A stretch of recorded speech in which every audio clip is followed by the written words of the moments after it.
పేద ప్రజల వద్ద ఇళ్ల పట్టాల కోసం డబ్బులు తీసుకున్న వల్లభనేని వంశీని దివంగత నేత వంగవీటి మోహన రంగాతో పోల్చడం దారుణమని టీడీపీ నేత బుద్ధా వెంకన్న దుయ్యబట్టారు. విజయవాడలోని ఆయన కార్యాలయంలో మాట్లాడుతూ పేర్ని నాని ఇలాంటి వ్యాఖ్యలు చేయడం సిగ్గుచేటని అన్నారు. వంగవీటి రంగా హత్య కేసుకు సంబంధించి ఎక్కువ మంది వైసీపీలోనే ఉన్నారని ఆరోపించారు. ఈ విషయంలో చర్చకు సిద్ధమేనా అంటూ సవాల్ విసిరారు. పేర్ని నాని వెంటనే వంగవీటి రాధాకృష్ణకి క్షమాపణ చెప్పాలని డిమాండ్ చేశారు.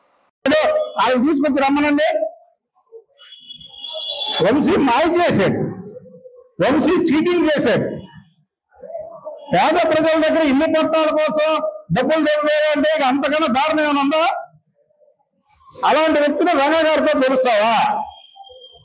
రంగా గారు వచ్చే కేసులో ముద్దాయిలు మీ పార్టీలో ఎక్కువ ఉన్నారా లేరా చెప్పండి. దానికన్నా వస్తావు చర్చకి.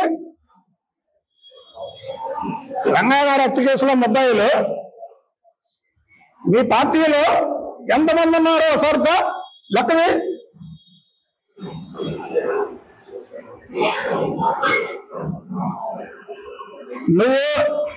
నీకు దమ్ముంటే నువ్వు బొక్కీసినటువంటి బియ్యం మీద చర్చకు రా, లేదా పారిపోతావా పారిపో.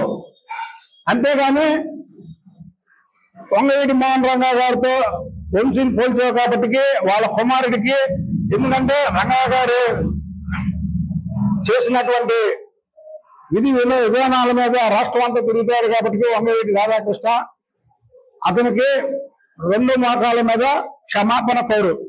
అలాగే ప్రభుత్వ ఆసుపత్రి అధికారులని విమర్శించావు కాబట్టి, ఆడి వీడి అన్నావు కాబట్టి వాళ్ళకి బేషరత్తుగా క్షమాపణ చెప్పు. ఇది మా డిమాండ్.